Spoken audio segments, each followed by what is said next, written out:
사람인가요? 사람입니까? 짐승입니까? 예, 저는 이번 한 달 굉장히 사람같이 살았습니다. 예, 이 프로젝트가 계속 지속되고 있는데 어제 저희 교육자들과 함께 이 개수를 했습니다. 그래서 저는 누가 몇 시간 했는지 다 압니다. 혹시 또 못 적으신 분들은 지금이라도 빨리 적으시고 또 함께 또 이 시간이 많이 남았다면 많이 남았고 얼마 남지 않았다면 얼마 남지 않았으니 함께 이 기도하게 하시는 이 계절 가운데 기도하는 우리 가족 되었으면 좋겠습니다.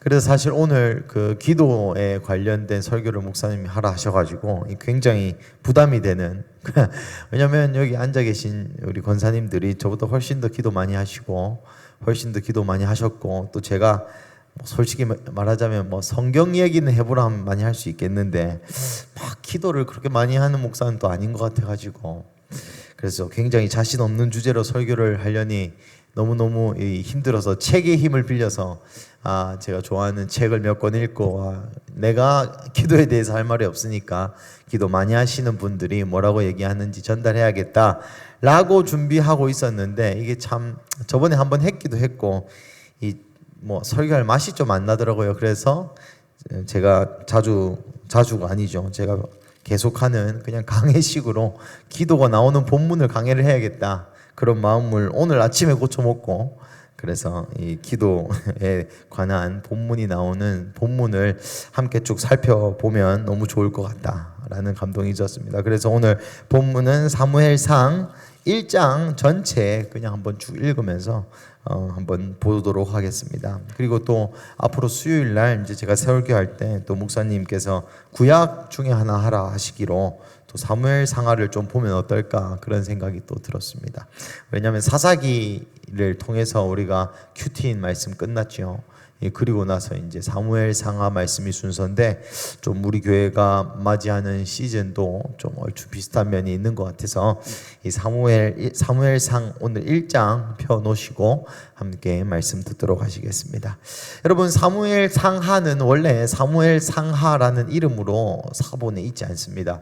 사무엘 상하, 역대 상하 이거는 네 권의 책이에요. 왕국기, 열왕기 혹은 나라들이라는 제목으로 1번, 2번, 3번, 4번 사무엘 상하, 열왕기 상하 이렇게 네 권의 책이 있습니다. 그래서 헬라어로 1, 2, 3, 4 왕국기 1, 왕국기 2 사무엘 상하고 왕국기 3, 왕국기 4가 열왕기 상하 이래서 네 권이 한 권으로 쭉 원래 이어진 책이었습니다. 그래서 사무엘 상에서는 이 사울과 다윗에 관한 얘기, 사무엘 하에서는 이제 솔로몬까지 왕정이 있고 그 다음에 열왕기 상하에서는 이제 분열 왕국 그래서 120년, 350년 이렇게 해서 여튼 이스라엘의 왕정 시대, 사사 시대가 끝남과 동시에 이 왕정 시대를 왕국기 1, 2, 3, 4, 사무엘 상하, 열왕기 상하 이렇게 해가지고 한 권의 책이다 이렇게 보시면 되겠습니다. 그래서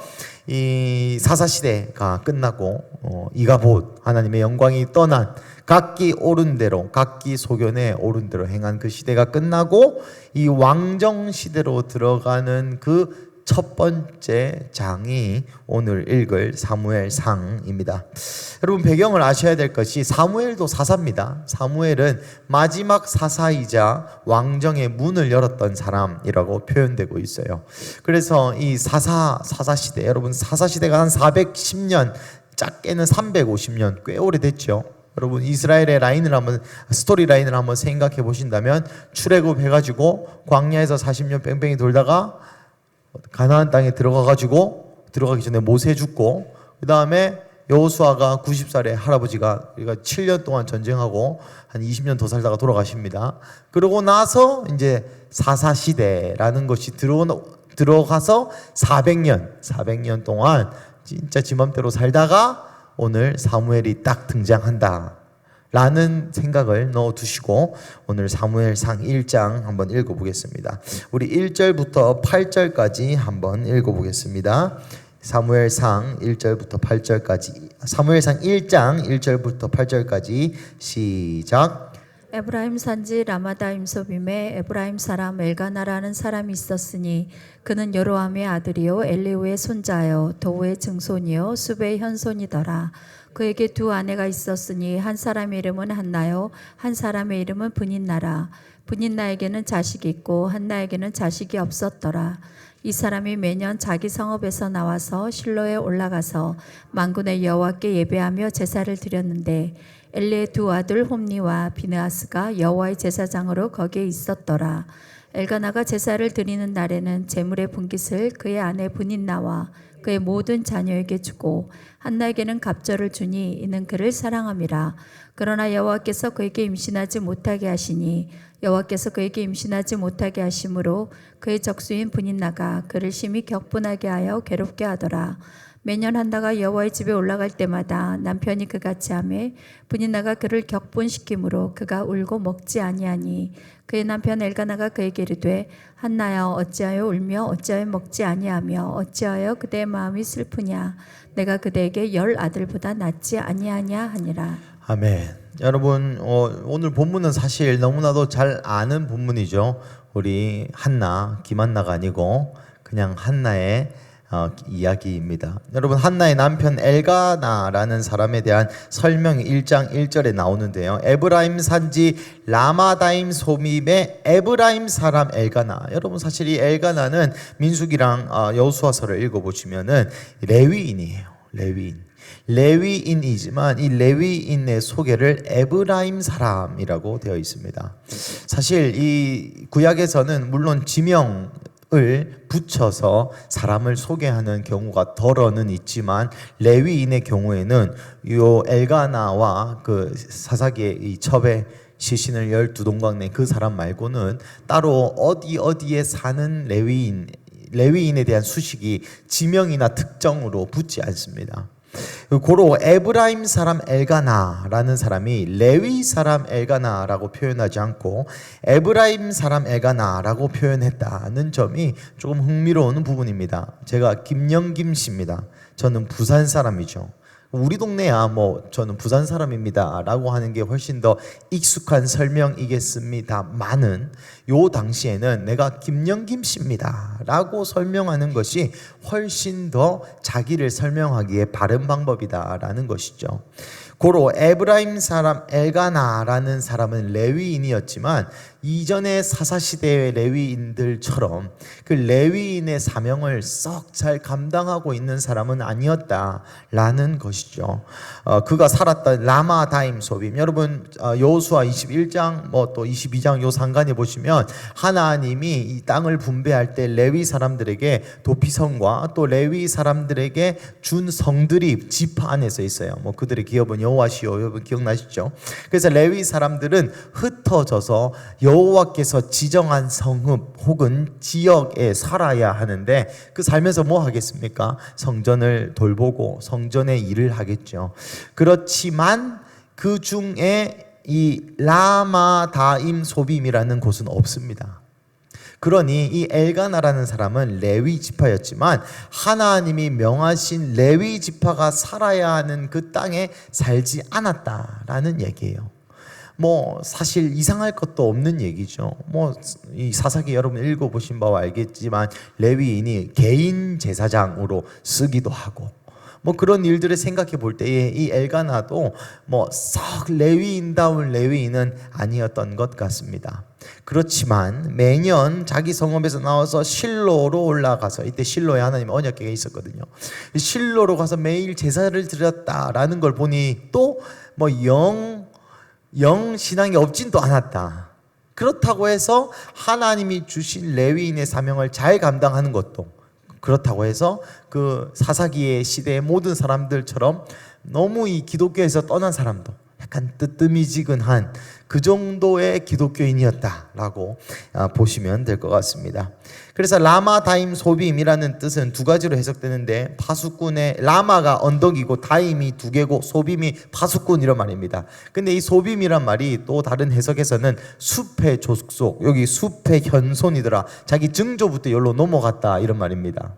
그러니 자기 중조부 때부터 레위인의 삶에서 떠나서 살고 있었던 사람이다. 그래서 대대로 그냥 난 레위인이지만 교회 좀 나가고, 나는 집사, 권사, 뭐 직분자, 모태신앙, 뭐 예수 믿은 사람, 믿었던 사람, 경험했던 사람, 인격적으로 만났던 사람 등등등 이지만 그렇게 사명으로 살지도 않고 또 그렇게 이 망나니도 아니고, 이 그러한 집안에서 그러한 집안에서 이 한나와 엘가나가 결혼을 했고, 사무엘이 태어나는 과정의 5절, 하나님께서 한나에게는 갑절을 주니 이는 그를 사랑함이라. 그러나 여호와께서 그에게 임신하지 못하게 하신다. 여러분 스토리를 되게 아시죠? 엘가나가 이 한나를 너무 사랑했어요. 그런데 두 번째 부인이었던 브닌나라는 사람이 있었습니다. 그래서 한나를 너무 사랑하고, 이 제사를 지내면 제사에서 남은 것 중에 일부는 제사장을 주고 일부는 자기가 들고 가는 제사도 있습니다. 그 중에서 이제 논아 먹어야 될 거 아닙니까? 그래서 브닌나에게는 요만큼 줬으면 한나에게는 그 2배를 주었더라. 그러니까 브닌나가 열 받습니까? 안 받습니까? 열 받죠. 그래서 이 한나를 괴롭게 합니다. 우리 6절에 보면 심히 격분케 하여, 이 심히, 매우, 많이 이런 거 히브리어에 없습니다. 동사를 2번 씁니다. 카이스. 열받게 하고 열받게 했다. 괴롭히고 괴롭혔다. 이 괴롭히다라는 동사는 안에서 경노, 그러니까 분노에도 레벨 1, 2, 3, 4, 5, 6가 있지 않습니까? 말했다, 말했지, 말했잖아, 죽인다, 뭐 이런 식으로 계속 점점점 이 분노의 레벨이 높아져 가지 않습니까? 이 가장 경노했다. rage, 막 이렇게 주체가 안 되는 분노를 하게 만들었다라는 말입니다. 뭐 어떻게 깔치 뜯었는지 모르겠지만 이 괴롭히고 괴롭혔다. 그런데 5절에 희한한 표현이 나옵니다. 여호와께서 그에게 임신하지 못하게 하셨다. 여호와께서 뭐 어떤 건강에 문제가 있는 것이 아니라 여호와께서 한나를 임신하지 못하게 하셨습니다. 여러분, 이때에 임신하지 못하다라는 것은 뭐 사회적으로 굉장히 비참한 일이고 등등등 있지만, 요 성경, 이 구속사정 관점에서는 임신하지 못하는 게 거의 내력입니다. 여러분 아시다시피 사라도 임신 못했죠. 리브가도 20년 동안 임신 못하다가 이삭이 기도 한번 하니까 임신 나왔죠. 또 누구 있습니까? 라헬도 아이가 없다가 나중에 막내 둘이 낳았죠. 또 뭐 있습니까? 뭐 나중에 이제 엘리사벳도 못 낳고, 그리고 한나도 있고. 그러니까 이 구속사정 관점에 임신하지 못하게 하셨다라는 이 표현은 많은 것을 함축하고 있습니다. 첫 번째는 개인적인 사명으로 부르시는 하나님의 고난을 상징합니다. 여자로서 임신하지 못하는 게 이 당시에 가장 비참한 일이었어요. 가장 비참한 일이었습니다. 그러니 하나님께서 우리에게 어쩔 때는 비참한 일들을 행한다라는 것이죠. 왜 그렇겠습니까? 당해봐라 이거사. 그런 악취미를 가지고 있는 우리 아버지시겠습니까? 아니죠. 제가 말씀드렸다시피 엘가나와 또 엘가나를 위시한 그의 가족들은 그렇게 사명으로 살지도 영 망나니도 아니지도 그냥 뜨뜻미지근하게 신앙생활을 했던 그 기독교인에게 하나님이 임신하게 못하게 하는 것을 허락하셨습니까? 왜일까요? 아까 말씀드린 것처럼 하나님이 한나를 지금 사명의 자리로 불러내고 계시는 것입니다. 만약에 한나가 그냥 임신 잘 돼서 애 둘 셋 풍풍 낳고 본인나와 뭐 서로 마음에 안 들지만 뭐 서로 열받게는 하지 않으면서 그냥 뭐 적당히 거리 두면서 잘 지내고 그러다가 죽었다 치십시다. 그러면 한나의 이름이 성경에 나오겠습니까? 그런 사람들에게, 그 길로 가고 있는 사람들에게, 세상의 길로 걷고 있는 사람들에게 하나님도 알지만 예수님도 알지만 이렇게 살면 안 되는 것도 알지만 성경에서 어떻게 살아라고 하는지 다 알지만 그렇게 살지 않고 있는 관성력을 갖고 있는 사람들에게 이런 고난이 없이는 돌이킬 수 있는 기회가 없다는 것입니다. 사랑하는 가족 여러분, 우리의 인생 가운데도 하나님께서 임신하지 못하게 하시는 경우가 덜어 있습니다. 모든 나쁜 일이 꼭 사탄으로부터, 악한 영의 공격으로부터, 나의 이 부덕의 소치와 나의 무지함으로부터만 꼭 오는 것은 아닙니다. 그런 것들로도 오지만 덜어는 내가 가는 길에서 하나님이 돌이키기 원하실 때에 하나님은 우리로 하여금 임신하지 못하게 하십니다. 둘째, 이 임신하지 못했다라는 표현은 단순히 한나의 개인적인 고백일 수 있겠지만 이것은 이 당시 이스라엘을 보시는 하나님의 마음이기도 합니다. 국가적 차원의 어떤 영적인 일이라는 것이죠. 사실은 한나의 회복이 새 시대를 들어가는 데 있어서 첫 번째 하신 하나님의 일입니다. 왜냐하면 그 당시에 잉태하지 못하였기 때문이죠.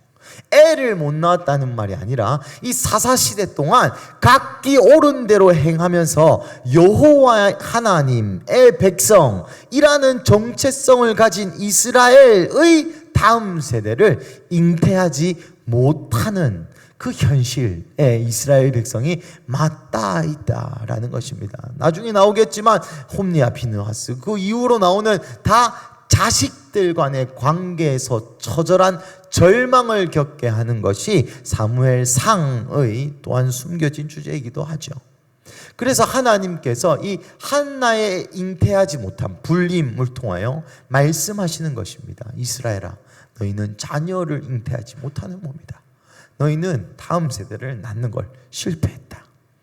그리고 세 번째, 이 한나의 불임은 오실 예수를 예비하는 하나의 퍼즐입니다. 여러분 잘 생각해 보십시오. 제가 만약에 우리가 전쟁이 난다 치십시다. 한국이 전쟁이 나가지고 싸우러 가야 되는데 제가 이렇게 사람들을 독려합니다. 제가 대통령이 돼가지고 여러분 신라의 화랑의 기백을 가집시다. 여러분 마음에 옵니까 이게? 장보고의 이렇게 옵니까? 장보고가 누군지도 모르는 사람들도 있죠. 그런데 6.25 전쟁 우리 경험했지 않습니까? 그때 메가더 장군의 그 기지를 이어봤자 이러면 조금 오는 게 그래도. 왜냐하면 여러분 불림이라는 것은 물론 구약에서부터 쭉 있었던 일이지만 한 1000년 전의 사람이거든요. 쭉쭉쭉 오다가 예수님 오시기 한 1000년 전에 한나 또한 불림으로 있다가 아이를 낳은 것. 나중에 엘리사벳.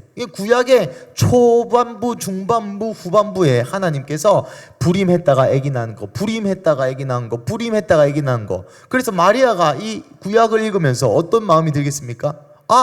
구약에도 초, 중, 후반에 불임했다가 아이를 낳아서 그 아이가 사명자로 태어난 사례들이 있구나 라는 것을 하나님이 곳곳에 숨겨두시며 이 나중에 오실 예수 그리스도를 예비하는 그러한 그러한 퍼즐로도 해석할 수 있다라는 것입니다. 고로 이 한나의 이 불임 플러스 이 분인나라는 존재가 격분하게 하는, 마치 여러분 이 분인나가 이 세상의 목소리라고 저는 생각이 들었습니다. 나는 불임, 즉 하나님의 사명을 잉태하지 못하는 하나님 믿는 사람들에게 세상의 사람들이 우리를 격분하게 합니다. 화나게 해요. 마음 아프게 합니다. 어떻게 마음이 아프게 합니까? 야, 니는 예수 믿는다는 것이, 니는 교회 다닌다는 놈이, 야, 내 그 11조 갖다 바칠 때부터 알아봤다. 그걸 해가지고 자식들 결혼하는데 돈이나 보태주지. 등등등 수많은 맞는 말로, 수많은 이해될 만한 말로 세상이 가르치는 가르침, 지혜의 말, 위해 주는 말이라는 포장지를 띈 채로 우리를 격분하게 합니다. 언제요? 우리가 사명의 자리에서 벗어나게 될 때. 근데 한 가지 문제가 있죠. 뭡니까? 문제가 무엇입니까? 더 이상 우리가 사명의 자리로 갈 힘이 없어요. 왜냐하면 이렇게 살아온 방식이 410년, 다음 세대고 모시고 관심 없이 각기 옳은 소견대로 살아온 시절이 410년이나 되었기 때문에 이러한 진동, 지진, 삶의 위기가 없이는 우리가 사명의 자리로 돌이킬 수 있을 만한 실력이 되지 않는다라는 것이죠. 그래서 여러분 오늘 본문의 이 한나의 불임은 저는 은혜라고 봅니다. 간섭하시는 은혜, 내 삶에 가는 길을 조정하시는 하나님의 은혜. 제가 사사기 매일 말씀 찍을 때 한번 말씀드린 바 있는데, 사사기의 결론이 이가봇, 하나님의 영광이 떠난 것, 그것에 대한 하나님의 철저한 보응이 무엇이었냐면 내버려 두는 것이었습니다. 각기 소견대로, 물론 사사를 통하여서 기회를 주고 주었지만 결국 지 알아서 마음대로 하도록 내버려 두는 것이 하나님의 마지막 처벌이었다라는 것이죠. 그러한 측면에서 오늘 이 고난, 하나님이 내버려 두시다가 이 임신을 못하게 하시는 이 고난을 주신 것이 은혜인 것이죠. 우리 좌우에 이렇게 격려해 보실까요? 은혜 받고 계십니까? 할렐루야. 이 8절에 보시면 참 이 엘가나가 눈치가 없습니다. 내 열받아 죽겠는데 내가 그대에게 10 아들보다 낫지 아니하냐. 한 대 때리고 싶죠. 저도 저희 아내와의 그 초반 결혼 생활에서 아내가 2시간 동안 저에게 서운한 걸 얘기했습니다. 그래서 제가 그 서운한 걸 다 듣고 뭐라고 했냐면, 그래서 지금 네가 네 마음대로 안 돼서 짜증이 났구나 이렇게 얘기했어요. 참 눈치가 없는 저와 비슷한 이 엘가나를 보면서 참 반성을 많이 했습니다. 지금은 그렇지 않습니다. 우리 9절부터 18절까지 한번 읽어보겠습니다. 시작. 그들이 실로에서 먹고 마신 후에 한나가 일어나니 그때 제사장 엘리는 여호와의 전 문설주 곁 의자에 앉아 있었더라. 한나가 마음이 괴로워서 여호와께 기도하고 통곡하며 서원하여 이르되 만군의 여호와여, 만일 주의 여종의 고통을 돌보시고 나를 기억하사 주의 여종을 잊지 아니하시고 주의 여종에게 아들을 주시면 내가 그의 평생의 길을 여호와로 드리고 삭도를 그의 머리에 대지 아니하겠나이다.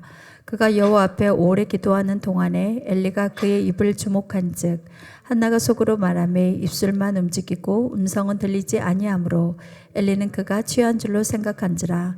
엘리가 그에게 이르되 내가 언제까지 취하여 있겠느냐, 포도주를 끊으라 하니 한나가 대답하여 이르되 내 주여, 그렇지 아니하니이다. 나는 마음이 슬픈 여자라. 포도주나 독주를 마실 것이 아니요 여호와 앞에 내 심정을 통한 것뿐이오니 당신의 종을 악한 여자로 여기지 마옵소서. 내가 지금까지 말한 것은 나의 원통함과 격분됨이 많기 때문이니이다 하는지라. 엘리가 대답하여 이르되 평안히 가라. 이스라엘의 하나님이 너희가 기도하여 구한 것을 허락하시기를 원하노라 하니 이르되 당신의 여종이 당신께 은혜 입기를 원하나이다 하고 가서 먹고 얼굴에 다시는 근심빛이 없더라. 아멘. 예, 그래서 그 제사를 드리고 나서 굉장히 열받아 있는 한나가 여호와의 전 문설주 곁 의자에 앉았습니다. 여러분, 이때에는 성전 없었습니다. 다 솔로몬 때가 이 성전이 세워지지, 이때는 그냥 텐트였어요. 텐트. 그 텐트에 여러분, 그리고 옛날 교회는 우리 교회처럼 뭐 에어컨 나오고 24시간 열어가지고 언제든지 원하면 기도할 수 있고 뭐 그런 곳이 없었습니다. 그냥 제사 의식하면 뿅 바로 나와야 해요. 그러니까 문설주 앞에 뿅 나와서 그 의자가 뭐 있었던가 봐요. 그래서 그 예배당 밖에서 여호와의 전 앞 문설주 앞에 앉아가지고 너무 마음이 괴로우니까 뭐 어디 기도 처소도 없고 사실. 그래서 거기서 그냥 마음을 찢으면서 이렇게 기도했습니다. 하나님, 내가 서원하겠습니다. 만약에 아들 주시면 내가 나실린으로 바치겠습니다. 이 얘기를 속으로 애끓으면서 뭐 저희도 기도할 때 보면 그렇지 않습니까? 뭐 기도하다가 내가 무슨 말 하는지 모를 때도 있고, 내가 무슨 말 하는지 모르는 걸로 내가 또 감동받아서 울 때도 있고, 뭐 그러한 뭐 마음이 괴로우면 뭐 살려주세요 뭐 이런 얘기는 하지 뭐 어떻게 낫게 해주시고 뭐 해주시고 이런 말이 잘 안 나오지 않습니까? 그 정도로 한나가 마음이 너무 아팠나 봐요. 그래서 그렇게 하고 있으니 이 엘리가 야, 술 취한 여자야, 악한 여자야, 가라. 악한 거 아닙니다. 내 마음이 괴로워서 여호와 앞에 내 심정을 통한 것뿐이다. 여러분, 이것이 한나의 기도의 시작이었습니다. 한나, 기도의 어머니, 사무엘을 탄생한 여자. 여러분, 기도의 어머니 한나 아닙니까? 한나 기도회, 한나 어머니 기도회. 이게 우리나라에 거의 한 100개 이상 있을 것 같습니다. 여러분, 한나라는 기도의 어머니라는 수식을 가진 이 한나조차도 그 기도의 시작은 단순히 아들 주세요 하는 기도였어요. 내가 하나님의 계시를 받아가지고, 내가 하나님의 예언을 받아가지고, 하나님 이 땅을 다 뒤엎어 주시고 부산의 부흥과 열방과 세계의 복음, 이런 거를 위해 기도한 게 아니고, 그런 거를 위해서 눈물 난 게 아니고, 그냥 집에서 못 나와서 소박 맞아가지고 마음이 괴로워서 아들 주세요라고 가슴을 긁으면서 한 것이 기도의 어머니의 첫 번째 기도였다라는 것이죠. 굉장히 응원되지 않습니까? 저만 응원이 됩니까? 저는 굉장히 위로를 많이 받았는데, 여러분, 한나의 기도가 뭐합니까? 뭐 이스라엘의 회복과 그런 거 기도하지 말란 말 절대 아닙니다. 그런 거 무조건 기도하셔야 됩니다. 하지만 그 한나의 어머니의 시작이 굉장히 미비했다. 우리가 보기에는 뭐 사실 막 그게 기도냐 할 정도로 그냥 네 괴로워서 와서 울다 간 거지라고 저 같은 이 굉장히 요즘 MBTI 이런 거 아십니까? T적인 성향을 가진 사람은 그냥 짜다가 온 거지 라고 생각 들게 만드는 기도가 한나의 처음 기도였다라는 것이죠. 이것까지도 하나님의 섭리예요. 하나님께서 고난을 주시고 그 고난을 통해서 한나로 하여금 처음부터 한나에게 너는 처음 초림 예수를 예비하라. 사무엘에게 기름을 부어가지고 사무엘한테 엉덩이 주차서 다윗에게 보내가지고 기름 대선지자가 될 거다. 네 아들은 이런 식의 예언을 받아 시작한 게 아니라 작은 외침, 작은 울음, 작은 눈물 그것을 통해서 한나가 기도를 시작했다라는 것이죠. 그리고 아까 말씀드린 것처럼 이것이 은혜입니다. 왜 이것이 은혜이냐면 18절 이르되 당신의 요종이 당신께 은혜 있기를 원하나이다 하고 가서 먹고 얼굴에 다시 근심빛이 없더라. 물론 여러분 이것이 엘리가 뭐 대단해가지고 뭐 사실 평안히 가라 이스라엘의 하나님이 내가 기도하여 구한 것을 허락하시를 원하노라. 이거 목사라면 응당해야 될 말입니다. 이거 막 눈물 울고 있는데 넌 평생 애 못 낳을 거야 이렇게 기도해 주는 목사 어디 있겠습니까? 너무 안 돼 보이니까 너무 우니까 하나님이 네 기도 들어주실 거다. 나도 같이 기도할게. 오늘 집에 가서 밥 먹고 좀 쉬어라. 이렇게 얘기하는 거예요. 그죠? 그런데 한나가 어떤 마음이 생겼습니까? 얼굴에 근심빛이 날아갔대요. 여러분 사실 이 순간으로부터 한나가 임신한 거 아닙니다. 뭐 동정녀처럼 그렇게 임신한 거 아니에요. 집에 돌아가서 엘가나와 동침함에 애가 생긴 겁니다. 그러니까 한나의 얼굴빛에 근심이 없어진 한나가 마음이 분인나가 격분하게 하고 그게 너무 힘들어서 정말 술 취한 여자처럼 주님 힘들어요 했는데 엘리의 이야기 한마디 듣고 이렇게 된 것이 아니라 기도를 했더니 하나님께서 그 기도의 결과로 믿음을 주신 겁니다. 어떤 믿음을 주신 것입니까? 난 애 놓을 거야 라는 믿음이겠습니까? 예, 물론 그런 믿음이었겠죠. 하지만 그 무엇보다 중요한 것은 하나님께서 내 기도를 처음으로 들으셨구나. 여러분 사무엘의 이름이 들으셨다란 말입니다. 그 믿음이 생겼다는 것입니다. 애가 안 생겼는데 애 생길지 아닐지도 모르는데 나중에 어떻게 될지 누가 합니까? 그렇지만 하나님께서 내 기도를 들으셨고 이 믿음 보이는 것들에 대한 실제 모습이어야 하는 이 믿음이 한나에게 생긴 것이죠. 너무 신기하지 않습니까? 한나가 와서 그냥 짜는 기도를 했더니 네 힘들어요 주님 애 주세요. 내가 애 주시면 진짜 서운하겠습니다 라는 기도를 했더니 하나님께서 믿음을 먼저 주셨어요. 아이를 먼저 주신 게 아닙니다. 믿음을 먼저 주셨습니다. 이것이 너무나 중요한 것입니다. 사랑하는 가족 여러분, 우리가 기도할 때 하나님께서 우리에게 먼저 주시는 것은 하나님을 신뢰하는 믿음입니다. 현실을 이기는 믿음입니다. 현실은 여전히 아기가 없어요. 현실은 애가 어떻게 될지 몰라요. 다른 사람들은 50대 50이라고 얘기하고 너 지금까지 시도했는데 지금까지 안 됐는데 지금까지 불임이면 그냥 니는 불임이 몸인갑다 라는 수많은 사람들의 이야기로부터 아니다. 여러분 이 짧은 본문에 만군의 여호와라는 표현이 2번 나옵니다. 이것은 구약에 처음 나오는 표현이기도 한데요. 이 만군의 여호와라는 표현은 세상을 움직이시는 혹은 이 우주를 천지를 운행하시는 여호와라고 표현할 때 만군의 여호와, 군사를 움직이시는 여호와, 역사를 주관하시는 여호와 이 두 가지 표현을 쓸 때 만군의 여호와시여라는 기도를 합니다. 그러니 그 만군의 여호와를 믿는 믿음이 우리에게 먼저 생겨야 한다는 것이죠. 사랑하는 가족 여러분, 여러분이 어떤 문제를 놓고 기도하실 때 그 시작은 이 문제가 주여 나를 괴롭게 하나이다. 이 문제 때문에 내가 미치겠습니다라고 기도하겠지만 성령님께서 하나님께서 우리에게 먼저 주시는 것은 그 문제를 뛰어넘을 수 있는 믿음이라는 것이죠. 그 믿음을 가지게 되면 어떤 일이 일어나게 되는지 아십니까? 그 문제가 더 이상 나에게 문제가 되지 않습니다. 그 예시를 19절부터 28절까지 보여줍니다. 우리 함께 읽어보겠습니다. 시작. 여호와 앞에 경배하고 돌아가 라마의 자기 집에 이르니라. 엘가나가 그의 아내 한나와 동침하매 여호와께서 그를 생각하신지라. 한나가 임신하고 때가 이름에 아들을 낳아 사무엘이라 이름하였으니 이는 내가 여호와께 그를 구하였다 함이더라.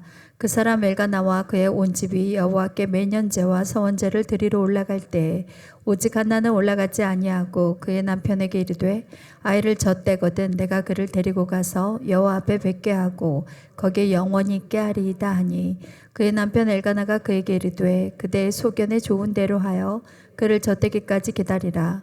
오직 여호와께서 그의 말씀대로 이르시기를 원하노라 하니라. 이에 그 여자가 그의 아들을 양육하며 그가 젖대기까지 기다리다가 젖을 뗀 후에 그를 데리고 올라갈새 수소 3마리와 밀가루 1에바와 포도주 1가죽부대를 가지고 실로 여호와의 집에 나아갔는데 아이가 어리더라. 그들이 수소를 잡고 아이를 데리고 엘리에게 가서 한나가 이르되 내 주여 당신의 사심으로 맹세하나이다. 난 여기서 내 주 당신 곁에 서서 여호와께 기도하던 여자라. 이 아이를 위하여 내가 기도하였더니 내가 구하여 기도한 바를 여호와께서 내게 허락하신지라. 그러므로 나도 그를 여호와께 드리되 그의 평생을 여호와께 드리이다 하고 그가 거기서 여호와께 경배하니라. 아멘. 여러분 이것이 한나의 믿음의 결과였습니다. 좀 살펴보시면 19절부터 20절. 그래서 한나가 엘가나와 동침해서 여호와께서 그를 생각하셨습니다. 여러분 생각하다라는 동사는 하나님께서 매우 주시하여 지켜보셨다라는 것이죠. 무엇을 보았겠습니까? 한나의 믿음을 보셨습니다. 한나의 믿음을 보고 하나님께서 생각하셔서 긍휼히 여기셔서 한나가 임신하고 그의 아들을 사무엘. 여러분 사무엘에 대한 이름에 대한 해석은 여러분 여러 가지입니다. 여호와께서 들으셨다, 내가 구했더니 여호와께서 답해 주셨다 등등등 수많은 해석이 있겠지만 여튼 사무엘, 여호와께서 내 기도를 들어주셨다, 내가 아이를 낳아서 기쁘다가 아니라 이 사무엘의 이름을 여호와께서 내 기도를 들으셨다, 아셨다. 그게 내 믿음의 고백이다. 그 믿음의 결과가 사무엘 낳기 전에 내가 믿었고 그래서 사무엘이 나왔다 라고 얘기하는 것이죠. 그리고 나서 27절 28절 이 아이를 하나님께 서원한 대로 드립니다. 여러분 생각해 보십시오. 한나가 사무엘을 3살 때까지 들고 있어요. 여러분 젖될 때가 이스라엘 민족은 한 3살 때 정도, 전 잘 모릅니다만 책에서 그럽니다. 3살 때 정도까지 이 쭈쭈를 먹였다고 나와 있더라고요. 그래서 3살 상간으로 봅니다. 정확하진 거는 천국 안 물어보시고, 이 3살 정도까지 데리고 있다가 이제 아이를 드렸습니다. 3살이면 윤희보다 조금 어립니다. 그때까지 들고 있다가 여호와의 성전에 드렸어요. 드린다면 말은 옛날에 동자승 그런 겁니다. 동자승 같은 거. 거기서 먹고 자고 살고 청소하고 제사 의식 배우고 레위인으로서의 걸음을 사는. 여러분 한나가 왜 기도했습니까? 아들 주세요. 아들 없어서 분인나가 나를 경노하게 하고 없는 것도 서러워 죽겠고 임신 안 되는 내도 너무 처량하고. 근데 여러분 한나가 기도했더니 한나 안에 믿음이 생겼습니다. 그 믿음의 결과로 진짜 사무엘을 주셨습니다. 근데 그 사무엘을 3년 데리고 있다가 성전에 드렸습니다. 여러분 이게 감이 오십니까? 아들 구하던 한나 어디 갔습니까? 아들 갖고 싶어요 했던 한나 어디 갔습니까? 여러분 생각해 보십시오. 동자승으로 넣으면 동자승이란 말이 이 뭐랍니까? 그 성전에 나시린으로 넣으면 엄마를 잘 못 봐요. 엄마를 잘 못 봅니다. 자주 왕래하겠죠. 하지만 내 품에서 키우는 아이가 더 이상 아니다 라는 의미입니다. 여러분 한나에게 더 이상 내가 아들 가지는지 가지지 않는지는 중요한 문제가 아니게 되었다라는 말입니다. 한나 기도했습니다. 기도하고 믿음을 하나님께서 주셔서 그 믿음을 현실 가운데까지 드러나게 되어 결국 사무엘을 하나님에게 바치는, 무슨 말입니까? 나의 문제가 더 이상 문제가 아니게 되는 그러한 한나의 믿음을 보고 계십니다. 이것뿐만 아니라 이 구절은 이 사무엘상 1장이 사실 왕국기라고 했죠. 왕국기 1, 2, 3, 4권에 토대를 놓는 장입니다. 근데 왕들의 이야기죠. 왕국기니까. 왕정 시대에 하나님이 토대를 놓으시는데 1장에 이 왕정 시대의 토대가 한나의 기도, 한나의 믿음, 한나의 순종입니다. 근데 여러분 잘 보셔야 될 게, 이렇게 해서 그래 내가 그냥 뭐 내 마음 힘든 일로 와서 기도하고 그 기도를 통해 믿음을 얻고 내 힘든 일이 해결되든지 안 해결되든지 하나님만 신뢰하자 끝, 요런 정도의 수준의 얘기가 아니라 요 한나의 기도의 회복, 어머니의 기도의 회복을 통해 나오는 결과가 있습니다. 그 결과가 두 개인데 첫 번째가 무엇입니까? 사무엘입니다. 하나님을 경외하는 그의 평생의 여호와를 예배하는 다음 세대가 태어나는 것이죠. 이 왕정 시대의 첫 번째 단추입니다. 하나님을 예배하는 다음 세대. 그래서 이 하나님을 예배하는 다음 세대가 어떤 선택을 하느냐에 따라서 사울의 길이 되고 다윗의 길이 되는 것입니다. 그 이후에 왕국기 1, 2, 3, 4도 다 마찬가지입니다. 왕정시대의 유명한 말이 뭡니까? 누구는 여호와의 길을 따랐고 누구는 누구처럼 악한 왕이었다. 이것이 왕들에 대한 소개입니다. 그래서 이 하나님을 평생에 예배하는 나실인과 같은 다음 세대에 왕들이 있는가 하면 그 길을 떠나서 여전히 사사기의 길을 따른 왕들이 있다. 그 선택지를 보여줍니다. 두 번째, 이 사실 2장 1절부터 10절까지인데 2장 1절부터 10절 우리 다음 시간에 하겠지만 2장 1절부터 10절은 한나가 이것을 하고 기도합니다. 이 3살 먹은 아기를 서원할 때에 한나의 기도가 있는데 한나의 기도에 뭐 다른 얘기는 없으면 내가 애 낳아서 기쁘다 이런 말 없고 있지만 이런 말이 주제가 아니라 그 결론이 무엇인지 압니까? 예수님이 온다가 결론입니다.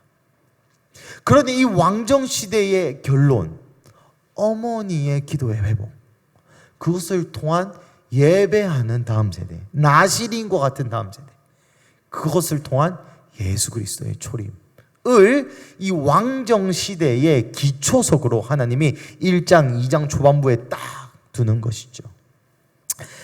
말씀 마무리하겠습니다. 이것이 우리에게 오늘 주시는 말씀이 무엇일까요? 여러분 9월 한 달 동안 저는 기도하면서 제 마음 안에 가장 크게 온 단어가 이 다음 세대라는 단어입니다. 물론 항상 얘기했죠. 우리가 뭐 언제 다음 세대에 대한 비중을 줄인 적이 있습니까?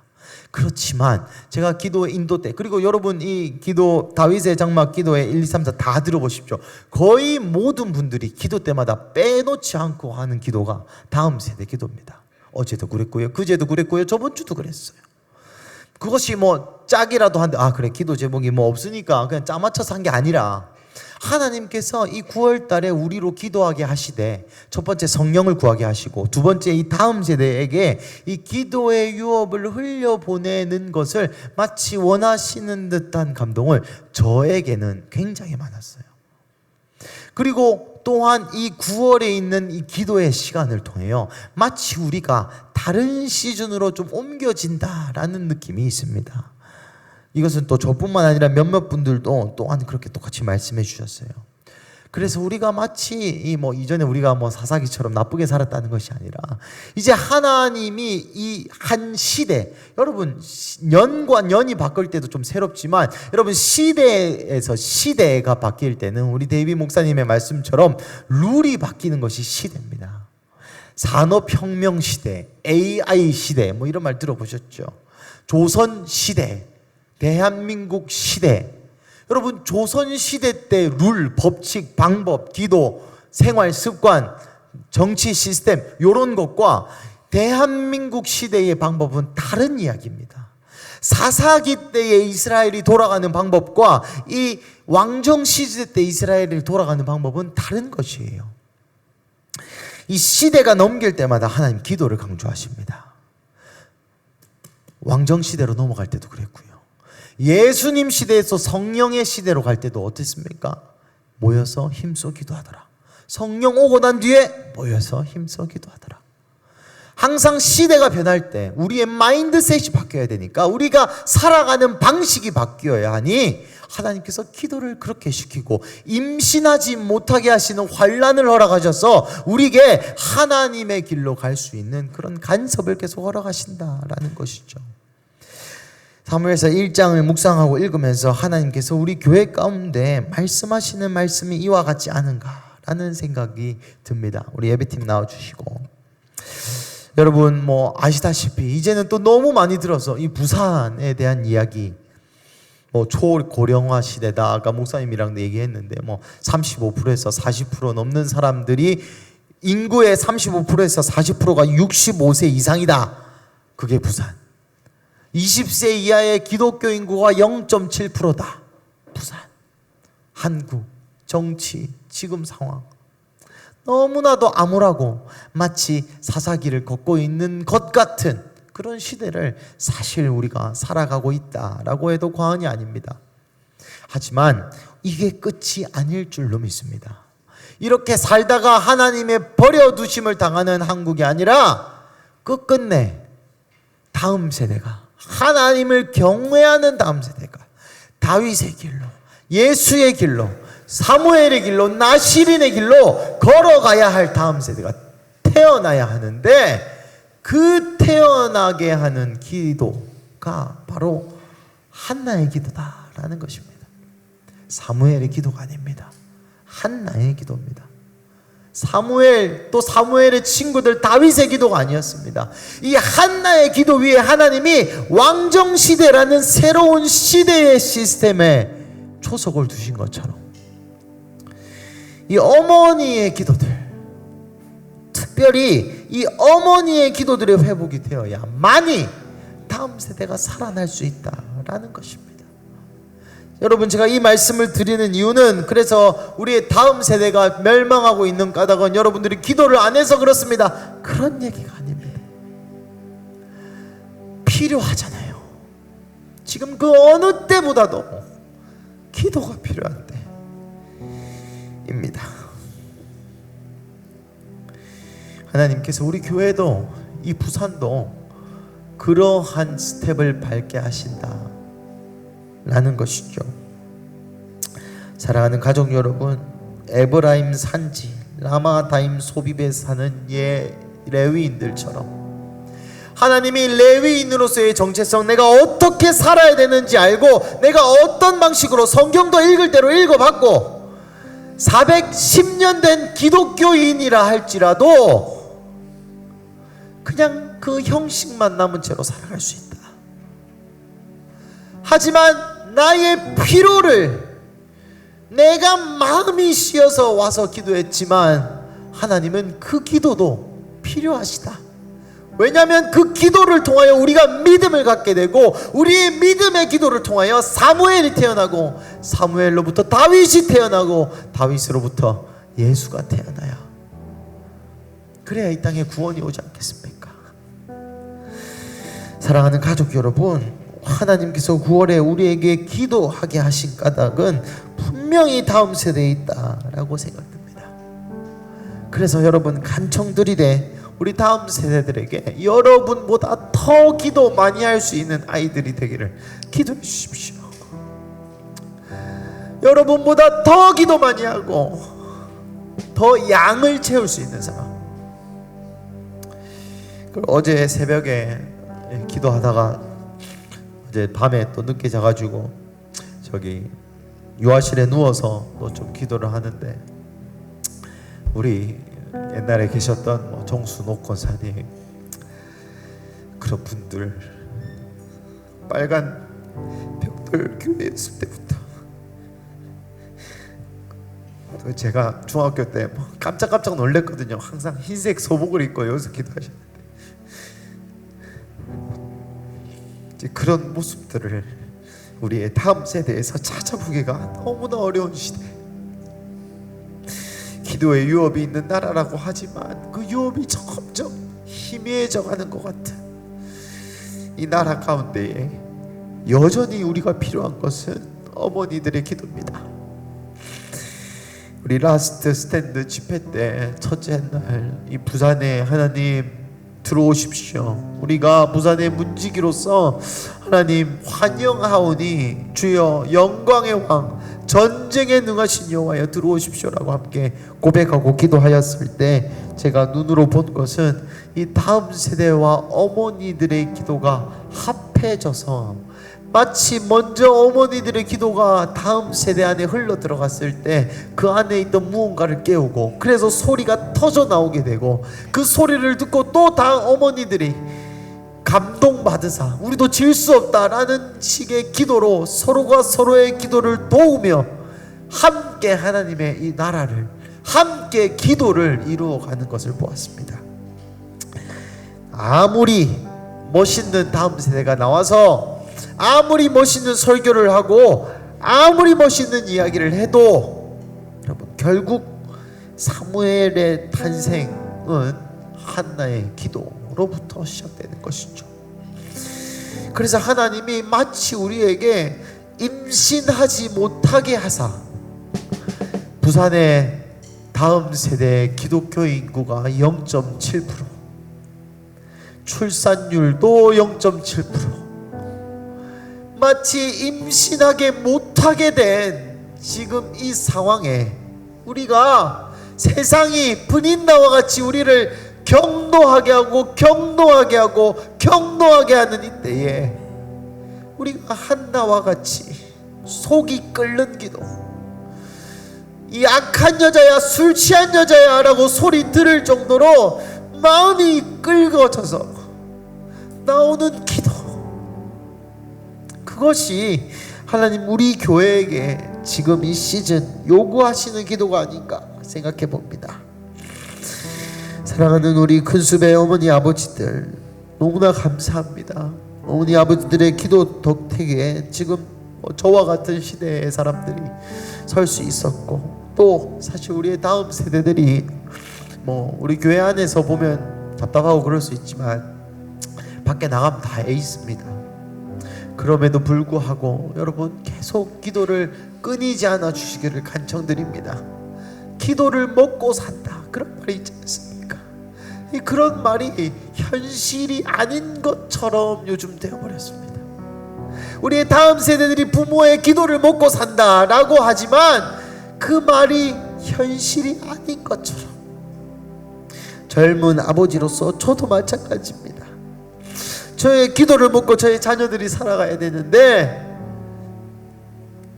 저의 기도가 한참을 부족함을, 저의 신앙의 순종, 저의 순종의 열매, 내가 하나님 앞에서 어떤 발걸음을 보이느냐 그것을 보고 우리 아이들도 따라올 텐데 그깟 몇 푼에 내 마음이 흔들리고 그깟 돈 몇 푼 때문에 내 마음이 흔들리고 그깟 인생에 성공하고자 하는 마음 때문에 갈팡질팡하는 저의 신앙. 사랑하는 가족 여러분, 다시 한번 기도를 통해 사명을 회복하시기를 주님의 이름으로 축복합니다. 사명을 회복하시기를 주님의 이름으로 축복합니다. 그 사명은 다음 세대를 살리는 것이 모든 어미아비의 사명입니다. 모든 어미아비의 첫 번째 사명은 그들의 자녀를 하나님의 길로 걷게 하는 데 있는 것이죠. 그것이 잠언이 얘기하는 것이고 그것이 이스라엘의 역사가 이야기하고 있는 것입니다. 이 시간 함께 기도할 때에 이렇게 기도하셨으면 좋겠습니다. 하나님, 한나의 이 개인의 요청하는 기도, 이런 기도를 들으시고 한나에게 믿음을 허락하사 다음 세대를 출산케 하시고 또 왕정시대를 출산케 하신 하나님, 2025년 이 부산 땅에, 이 한국 땅에 우리도 마치 임신하지 못하게 하신 것 같은 상황에 우리도 놓여 있습니다. 주여, 우리를 불쌍히 여겨주시고 원하옵기는 우리의 마음의 괴로움을 생각하시고 우리의 기도 소리를 사무엘 하셔서 나실인과 같은 다음 세대가, 그의 평생을 여호와께 드릴 수 있는 다음 세대가 이 마지막 때에 예수 그리스도의 다시 오심이 그들의 인생의 목표인 다음 세대가 어머니의 기도 소리를 통해 탄생하여 하게 하여 주시옵소서. 우리 함께 가능하시면 일어서셔서 함께 기도하셨으면 좋겠습니다. 이 시간 일어서서 우리의 애끓는 마음, 우리의 갈망하는 마음을 가지고 함께 주여 부르짖고 기도하실 때, 주여 이 부산 땅을, 주여 우리의 큰숙교의 다음 세대를, 주여 이 나라의 다음 세대를 살려주십시오. 우리가 출산하지 못한 거룩한 다음 세대가 우리의 행실과 우리의 믿음을 통해 출산하지 못하였지만은, 주여 그럼에도 불구하고 우리의 이 국유를 하게 여기사 우리의 기도로 우리의 다음 세대를 출산하게 하여 주십시오라고 우리 주여 부르짖고 함께 기도하시겠습니다. 기도하겠습니다. 주여.